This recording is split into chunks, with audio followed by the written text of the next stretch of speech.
Une vie de Guy de Maupassant. Chapitre 1. Jeanne, ayant fini ses malles, s'approcha de la fenêtre, mais la pluie ne cessait pas. L'averse toute la nuit avait sonné contre les carreaux et les toits. Le ciel, bas et chargé d'eau, semblait crever, se vidant sur la terre, la délayant en bouillie, la fondant comme du sucre. Des rafales passaient pleines d'une chaleur lourde. Le ronflement des ruisseaux débordés emplissait les rues désertes où les maisons, comme des éponges, buvaient l'humidité qui pénétrait au-dedans et faisait suer les murs de la cave au grenier. Jeanne sortit la veille du couvent, libre enfin pour toujours, prête à saisir tous les bonheurs de la vie dont elle rêvait depuis si longtemps, craignait que son père hésitât à partir si le temps ne s'éclaircissait pas. Et pour la 100e fois depuis le matin, elle interrogeait l'horizon. Puis elle s'aperçut qu'elle avait oublié de mettre son calendrier dans son sac de voyage. Elle cueillit sur le mur le petit carton divisé par mois, et portant au milieu d'un dessin la date de l'année courante, 1819, en chiffres d'or. Puis elle biffa à coups de crayon les 4 premières colonnes, rayant chaque nom de saint jusqu'au 2 mai, jour de sa sortie du couvent. Une voix derrière la porte appela. « Jeannette ?» Jeanne répondit. « Entre, papa !» Et son père parut. Le baron Simon-Jacques Le Pertuis des Vaux était un gentilhomme de l'autre siècle, maniaque et bon. Disciple enthousiaste de Jean-Jacques Rousseau, il avait des tendresses d'amant pour la nature, les champs, les bois, les bêtes. Aristocrate de naissance, il haïssait par instinct 93. Mais philosophe par tempérament et libéral par éducation, il exécrait la tyrannie d'une haine inoffensive et déclamatoire. Sa grande force et sa grande faiblesse, c'était la bonté. Une bonté qui n'avait pas assez de bras pour caresser, pour donner, pour étreindre. Une bonté de créateur, éparse, sans résistance, comme l'engourdissement d'un nerf de la volonté. Une lacune dans l'énergie, presque un vice. Homme de théorie, il méditait tout un plan d'éducation pour sa fille, voulant la faire heureuse, bonne, droite et tendre. Elle était demeurée jusqu'à 12 ans dans la maison. Puis, malgré les pleurs de la mère, elle fut mise au Sacré-Cœur. Il l'avait tenue là, sévèrement enfermée, cloîtrée, ignorée et ignorante des choses humaines. Il voulait qu'on la lui rendît chaste à 17 ans pour la tremper lui-même dans une sorte de bain de poésie raisonnable. Et par les chants, au milieu de la terre fécondée, ouvrir son âme, dégourdir son ignorance à l'aspect de l'amour naïf, des tendresses simples des animaux, des lois sereines de la vie. Elle sortait maintenant du couvent, radieuse, pleine de sève et d'appétit de bonheur, prête à toutes les joies, à tous les hasards charmants que dans le désœuvrement des jours, la longueur des nuits, la solitude des espérances, son esprit avait déjà parcouru. Elle semblait un portrait de Véronèse, avec ses cheveux d'un blond luisant qu'on aurait dit avoir déteint sur sa chair, une chair d'aristocrate à peine nuancée de rose, ombrée d'un léger duvet, d'une sorte de velours pâle qu'on apercevait un peu quand le soleil la caressait. Ses yeux étaient bleus, de ce bleu opaque qu'ont ceux des bonshommes en faïence de Hollande. Elle avait, sur l'aile gauche de la narine, un petit grain de beauté, un autre à droite, sur le menton, où frisaient quelques poils, si semblables à sa peau qu'on les distinguait à peine. Elle était grande, mûre de poitrine, ondoyante de la taille. Sa voix nette semblait parfois trop aiguë, mais son rire franc jetait de la joie autour d'elle. Souvent, d'un geste familier, elle portait ses 2 mains à ses tempes comme pour lisser sa chevelure. Elle courut à son père et l'embrassa, en l'étreignant. « Eh bien, partons-nous » dit-elle.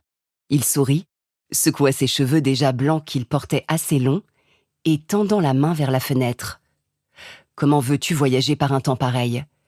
Mais elle le priait, câline et tendre. « Oh papa, partons, je t'en supplie, il fera beau dans l'après-midi. » « Mais ta mère n'y consentira jamais. »« Si, je te le promets, je m'en charge. »« Si tu parviens à décider ta mère, je veux bien, moi. » Et elle se précipita vers la chambre de la baronne, car elle avait attendu ce jour du départ avec une impatience grandissante.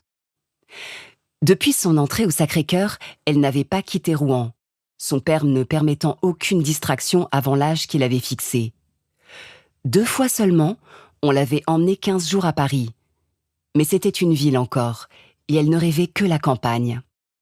Elle allait maintenant passer l'été dans leur propriété des peuples, vieux château de famille planté sur la falaise près d'Yport. Et elle se promettait une joie infinie de cette vie libre au bord des flots. Puis, il était entendu qu'on lui faisait don de ce manoir qu'elle habiterait toujours lorsqu'elle serait mariée. Et la pluie, tombant sans répit depuis la veille au soir, était le premier gros chagrin de son existence. Mais au bout de 3 minutes, elle sortit en courant de la chambre de sa mère, criant par toute la maison « Papa, papa, maman veut bien, fais atteler !» Le déluge ne s'apaisait point. On eût dit même qu'il redoublait quand la calèche s'avança devant la porte. Jeanne était prête à monter en voiture lorsque la baronne descendit l'escalier, soutenue d'un côté par son mari et de l'autre par une grande fille de chambre forte et bien découplée comme un gars. C'était une Normande du pays de Caux, qui paraissait au moins 20 ans, bien qu'elle en eût au plus 18. On la traitait dans la famille un peu comme une seconde fille, car elle avait été la sœur de lait de Jeanne. Elle s'appelait Rosalie. Sa principale fonction consistait d'ailleurs à guider les pas de sa maîtresse devenue énorme depuis quelques années, par suite d'une hypertrophie du cœur dont elle se plaignait sans cesse. La baronne atteignit, en soufflant beaucoup, le perron du vieil hôtel, regarda la cour où l'eau ruisselait et murmura « Ce n'est vraiment pas raisonnable ». Son mari, toujours souriant, répondit « C'est vous qui l'avez voulu, Madame Adélaïde ». Comme elle portait ce nom pompeux d'Adélaïde, il le faisait toujours précéder de Madame, avec un certain air de respect un peu moqueur. Puis elle se remit en marche et monta péniblement dans la voiture, dont tous les ressorts plièrent. Le baron s'assit à son côté, Jeanne et Rosalie prirent place sur la banquette à reculons. La cuisinière Ludivine apporta des masses de manteaux qu'on disposa sur les genoux, plus 2 paniers qu'on dissimula sous les jambes. Puis elle grimpa sur le siège à côté du père Simon et s'enveloppa d'une grande couverture qui la coiffait entièrement. Le concierge et sa femme vinrent saluer en fermant la portière. Ils reçurent les dernières recommandations pour les malles qui devaient suivre dans une charrette, et on partit. Le père Simon, le cocher, la tête baissée, le dos arrondi sous la pluie, disparaissait dans son carrick à triple collet. La bourrasque gémissante battait les vitres, inondait les chaussées. La berline au grand trot des 2 chevaux dévala rondement sur le quai, longea la ligne des grands navires dont les mâts, les vergues, les cordages se dressaient tristement dans le ciel ruisselant comme des arbres dépouillés. Puis elle s'engagea sur le long du boulevard du mont Riboudet. Bientôt, on traversa les prairies, et de temps en temps, un saule noyé, les branches tombantes, avec un abandonnement de cadavres, se dessinait gravement à travers un brouillard d'eau. Les fers des chevaux clapotaient, et les 4 roues faisaient des soleils debout. On se taisait. Les esprits eux-mêmes semblaient mouillés comme la terre. Petite Mère, se renversant, appuya sa tête et ferma les paupières. Le baron considérait d'un œil morne les campagnes monotones et trempées. Rosalie, un paquet sur les genoux, songeait de cette songerie animale des gens du peuple. Mais Jeanne, sous ce ruissellement tiède, se sentait revivre ainsi qu'une plante enfermée qu'on vient de remettre à l'air. Et l'épaisseur de sa joie, comme un feuillage, abritait son cœur de la tristesse. Bien qu'elle ne parlât pas, elle avait envie de chanter, de tendre au dehors sa main pour l'emplir d'eau qu'elle boirait. Et elle jouissait d'être emportée au grand trot des chevaux, de voir la désolation des paysages et de se sentir à l'abri au milieu de cette inondation. Et sous la pluie acharnée, les croupes luisantes des 2 bêtes exhalaient une buée d'eau bouillante. La baronne, peu à peu, s'endormait. Sa figure, qu'encadraient 6 boudins réguliers de cheveux pendillants, s'affaissa peu à peu, mollement soutenue par les 3 grandes vagues de son cou, dont les dernières ondulations se perdaient dans la pleine mer de sa poitrine. Sa tête, soulevée à chaque aspiration, retombait ensuite. Les joues s'enflaient, tandis que, entre ses lèvres entr'ouvertes, passait un ronflement sonore. Son mari se pencha sur elle et posa doucement dans ses mains croisées sur l'ampleur de son ventre un petit portefeuille en cuir. Ce toucher la réveilla, et elle considéra l'objet d'un regard noyé, avec cet hébétement des sommeils interrompus. Le portefeuille tomba, s'ouvrit. De l'or et des billets de banque s'éparpillèrent dans la calèche. Elle s'éveilla tout à fait, et la gaieté de sa fille partit en une fusée de rire. Le baron ramassa l'argent et, le lui posant sur les genoux. « Voici, ma chère amie, tout ce qui nous reste de ma ferme d'Életot. Je l'ai vendue pour faire réparer les peuples où nous habiterons souvent désormais. » Elle compta 6 400 francs et les mit tranquillement dans sa poche. C'était la 9e ferme vendue ainsi, sur 31 que leurs parents avaient laissées. Ils possédaient cependant encore environ 20 000 livres de rente en terre qui, bien administrés, auraient facilement rendu 30 000 francs par an. Comme ils vivaient simplement, ce revenu aurait suffi s'il n'y avait pas eu dans la maison un trou sans fond toujours ouvert, la bonté. Elles tarissaient l'argent dans leurs mains comme le soleil tarit l'eau des marécages. Cela coulait, fuyait, disparaissait.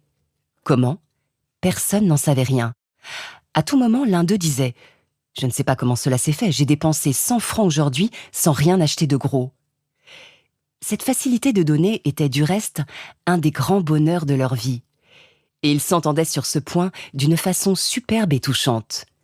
Jeanne demanda « Est-ce beau maintenant, mon château ?» Le baron répondit gaiement « Tu verras, fillette. » Mais peu à peu, la violence de l'averse diminuait. Puis ce ne fut plus qu'une sorte de brume, une très fine poussière de pluie voltigeant. La voûte des nuées semblait s'élever, blanchir, et soudain, par un trou qu'on ne voyait point, un long rayon de soleil oblique descendit sur les prairies. Et les nuages s'étant fendus, le fond bleu du firmament parut. Puis la déchirure s'agrandit comme un voile qui se déchire, et un beau ciel pur, d'un azur net et profond, se développa sur le monde. Un souffle frais et doux passa, comme un soupir heureux de la terre. Et quand on longeait des jardins ou des bois, on entendait parfois le chant alerte d'un oiseau qui séchait ses plumes. Le soir venait. Tout le monde dormait maintenant dans la voiture, excepté Jeanne. 2 fois on s'arrêtait dans des auberges pour laisser souffler les chevaux et leur donner un peu d'avoine avec de l'eau. Le soleil s'était couché. Des cloches sonnaient au loin. Dans un petit village, on alluma les lanternes, et le ciel aussi s'illumina d'un fourmillement d'étoiles. Des maisons éclairées apparaissaient de place en place, traversant les ténèbres d'un point de feu, et tout d'un coup, derrière une côte, à travers des branches de sapin, la lune, rouge, énorme, et comme engourdie de sommeil, surgit. Il faisait si doux que les vitres demeuraient baissées. Jeanne, épuisée de rêves, rassasiée de visions heureuses, se reposait maintenant. Parfois, l'engourdissement d'une position prolongée lui faisait rouvrir les yeux. Alors elle regardait au dehors, voyait dans la nuit lumineuse passer les arbres d'une ferme, ou bien quelques vaches çà et là couchées en un champ et qui relevaient la tête. Puis elle cherchait une posture nouvelle, essayait de ressaisir un songe ébauché, mais le roulement continu de la voiture emplissait ses oreilles, fatiguait sa pensée, et elle refermait les yeux, se sentant l'esprit courbaturé comme le corps. Cependant, on s'arrêta. Des hommes et des femmes se tenaient debout devant les portières avec des lanternes à la main.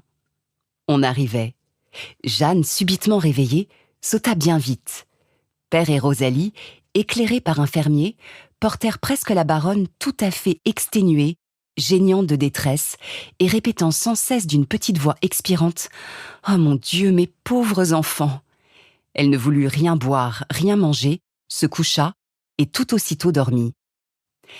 Jeanne et le baron soupèrent en tête à tête. Ils souriaient en se regardant, se prenaient les mains à travers la table, et saisis tous deux d'une joie enfantine, ils se mirent à visiter le manoir réparé. C'était une de ces hautes et vastes demeures normandes tenant de la ferme et du château, bâtie en pierre blanche devenue grise et spacieuse à loger une race. Un immense vestibule séparait en deux la maison et la traversait de part en part, ouvrant ses grandes portes sur les deux faces. Un double escalier semblait enjamber cette entrée, laissant vide le centre et joignant au premier ces deux montées à la façon d'un pont.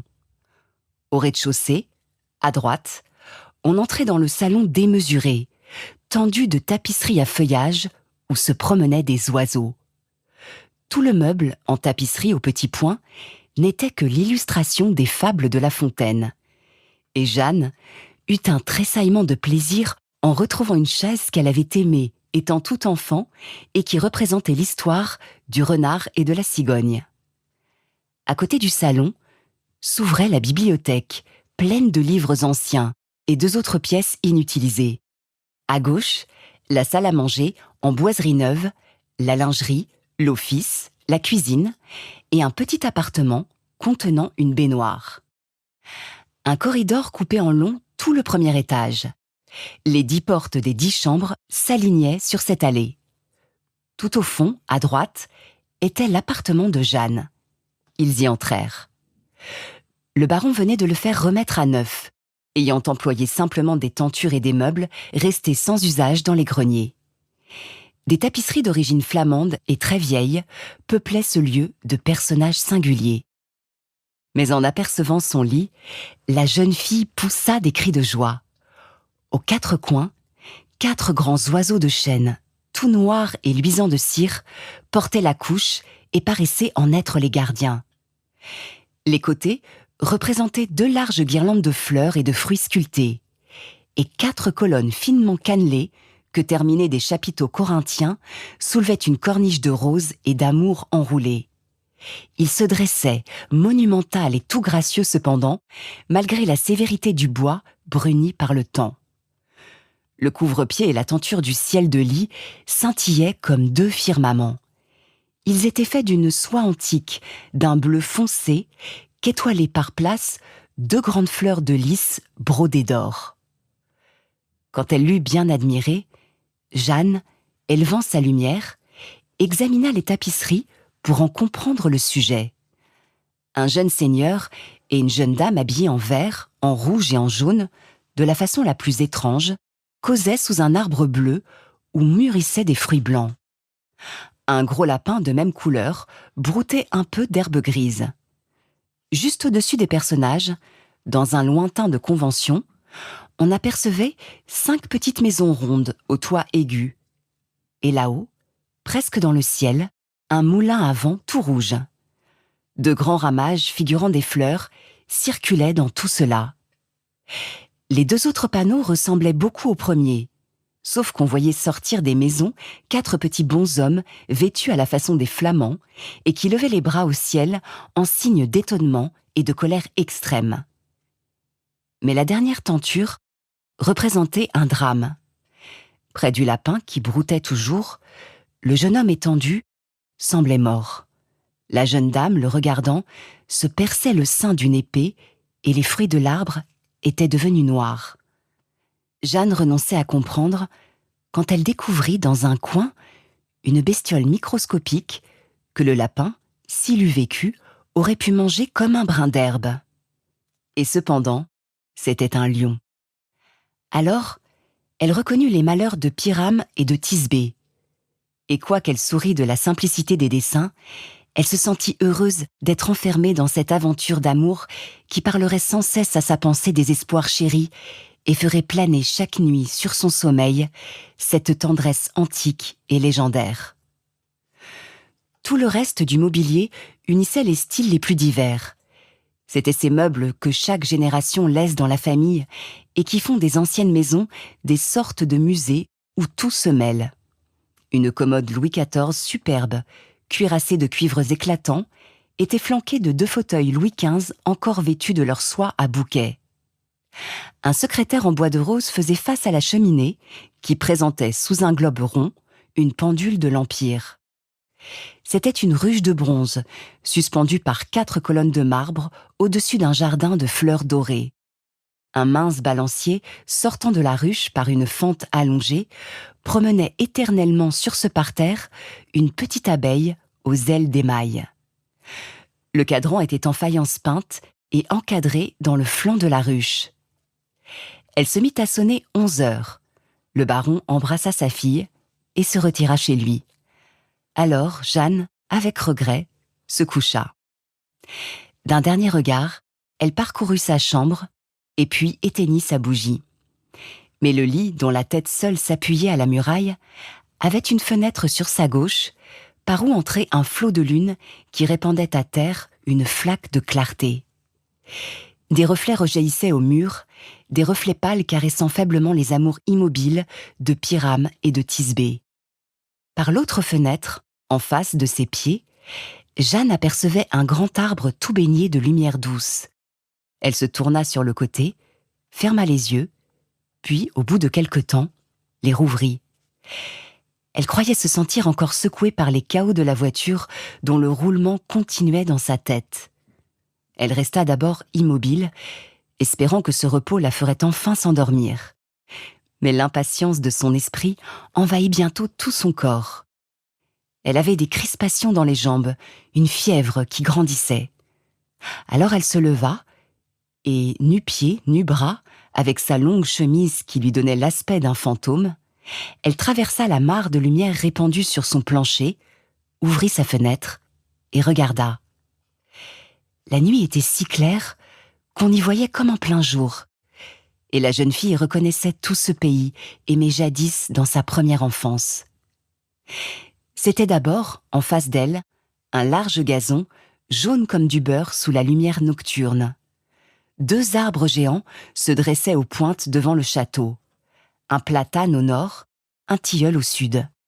Tout au bout de la grande étendue d'herbe, un petit bois en bosquet terminait ce domaine, garanti des ouragans du large par 5 rangs d'ormes antiques, tordus, rasés, rongés, taillés en pente comme un toit par le vent de mer toujours déchaîné. Cette espèce de parc était borné à droite et à gauche par 2 longues avenues de peupliers démesurés, appelées peuples en Normandie, qui séparaient la résidence des maîtres des 2 fermes y attenant, occupées l'une par la famille Couillard, l'autre par la famille Martin.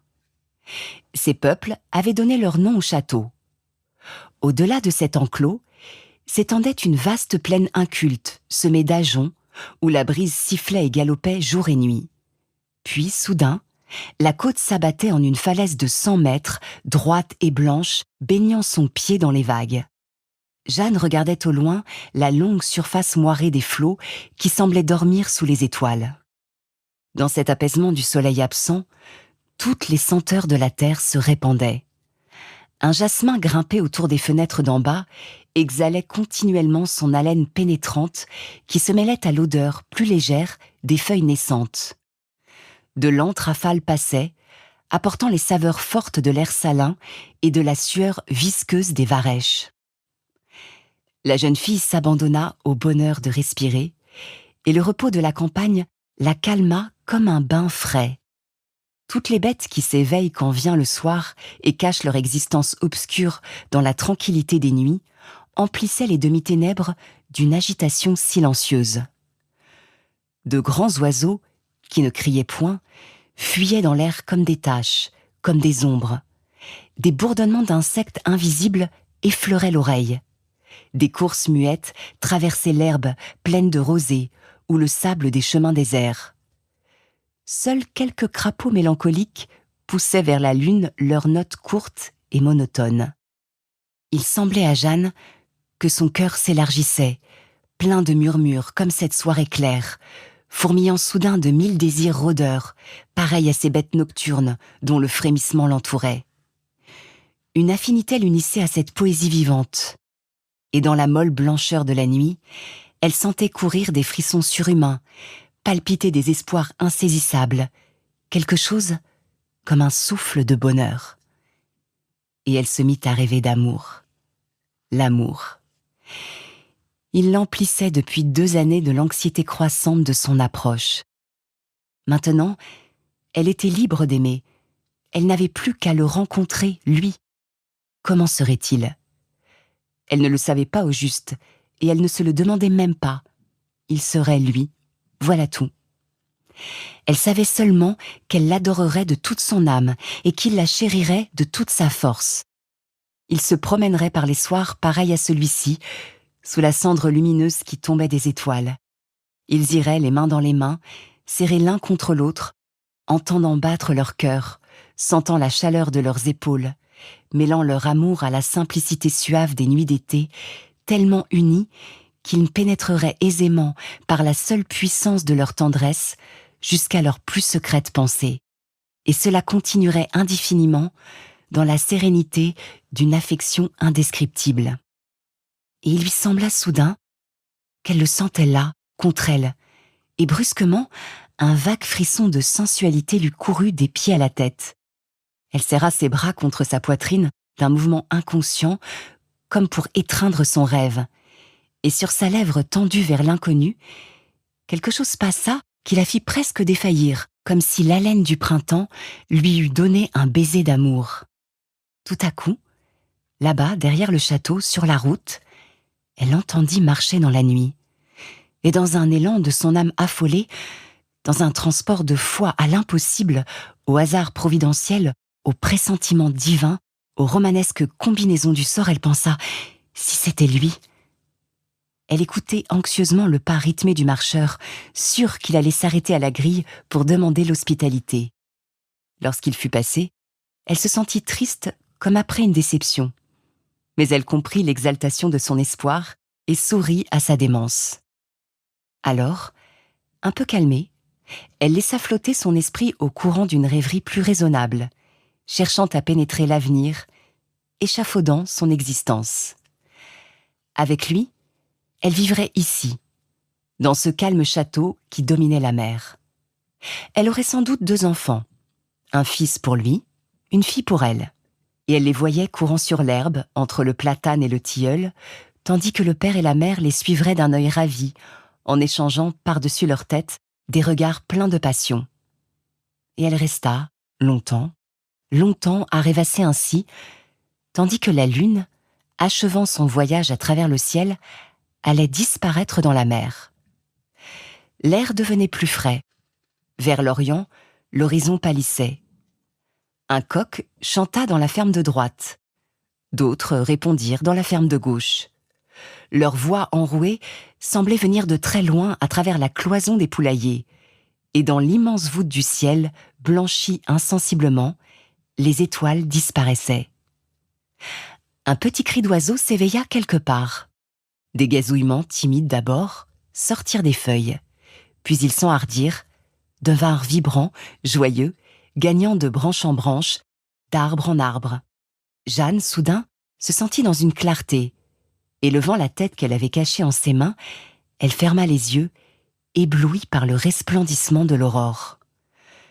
Une montagne de nuages empourprés, cachée en partie derrière une grande allée de peuple, jetait des lueurs de sang sur la terre réveillée.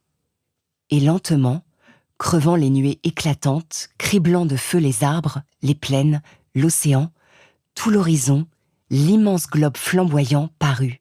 Et Jeanne se sentait devenir folle de bonheur. Une joie délirante, un attendrissement infini devant la splendeur des choses noya son cœur qui défaillait. C'était son soleil, son aurore, le commencement de sa vie, le lever de ses espérances. Elle tendit les bras vers l'espace rayonnant avec une envie d'embrasser le soleil. Elle voulait parler, crier quelque chose de divin comme cette éclosion du jour. Mais elle demeurait paralysée dans un enthousiasme impuissant. Alors, posant son front dans ses mains, elle sentit ses yeux pleins de larmes, et elle pleura délicieusement. Lorsqu'elle releva la tête, le décor superbe du jour naissant avait déjà disparu. Elle se sentit elle-même apaisée, un peu lasse, comme refroidie. Sans fermer sa fenêtre, elle alla s'étendre sur son lit, rêva encore quelques minutes et s'endormit si profondément qu'à 8 heures, elle n'entendit point les appels de son père et se réveilla seulement lorsqu'il entra dans sa chambre. Il voulait lui montrer l'embellissement du château, de son château. La façade, qui donnait sur l'intérieur des terres, était séparée du chemin par une vaste cour plantée de pommiers. Ce chemin, dit vicinal, courant entre les enclos des paysans, joignait une demi-lieue plus loin la grande route du Havre à Fécamp. Une allée droite venait de la barrière de bois jusqu'au perron.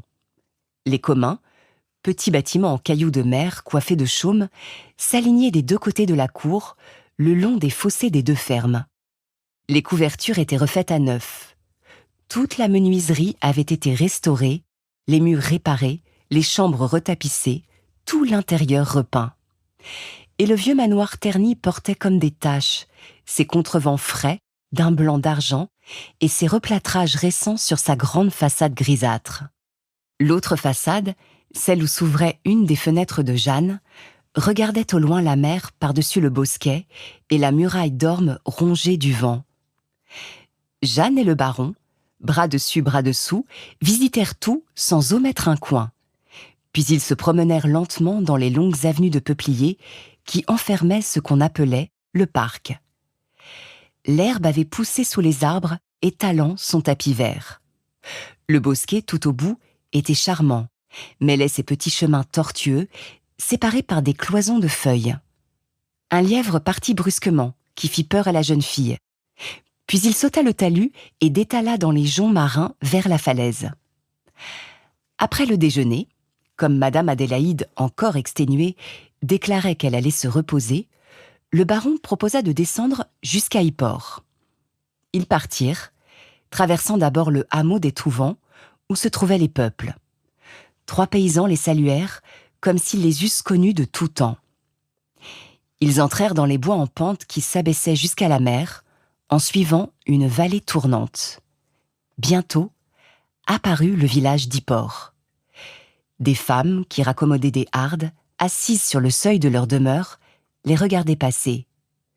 La rue inclinée, avec un ruisseau dans le milieu et des tas de débris traînant devant les portes, exhalait une odeur forte de saumure. Les filets bruns, où restaient de place en place des écailles luisantes pareilles à des piécettes d'argent, séchaient entre les portes des taudis, d'où sortaient les senteurs des familles nombreuses grouillant dans une seule pièce. Quelques pigeons se promenaient au bord du ruisseau, cherchant leur vie. Jeanne regardait tout cela qui lui semblait curieux et nouveau, comme un décor de théâtre. Mais brusquement, en tournant un mur, elle aperçut la mer, d'un bleu opaque et lisse, s'étendant à perte de vue. Ils s'arrêtèrent en face de la plage, à regarder. Des voiles, blanches comme des ailes d'oiseaux, passaient au large. À droite comme à gauche, la falaise énorme se dressait. Une sorte de cape arrêtait le regard d'un côté, tandis que de l'autre, la ligne des côtes se prolongeait indéfiniment, jusqu'à n'être plus qu'un trait insaisissable. Un port et des maisons apparaissaient dans une de ces déchirures prochaines, et de tout petits flots qui faisaient à la mer une frange d'écume où roulaient sur le galet avec un bruit léger. Les barques du pays allaient sur la pente de cailloux ronds, reposaient sur le flanc, tendant au soleil leurs joues rondes vernies du goudron. Quelques pêcheurs les préparaient pour la marée du soir. Un matelot s'approcha pour offrir du poisson, et Jeanne acheta une barbue qu'elle voulait rapporter elle-même au peuple. Alors l'homme proposa ses services pour des promenades en mer, répétant son nom coup sur coup afin de le faire bien entrer dans les mémoires. Lastic, Joséphin Lastic. Le baron promit de ne pas l'oublier.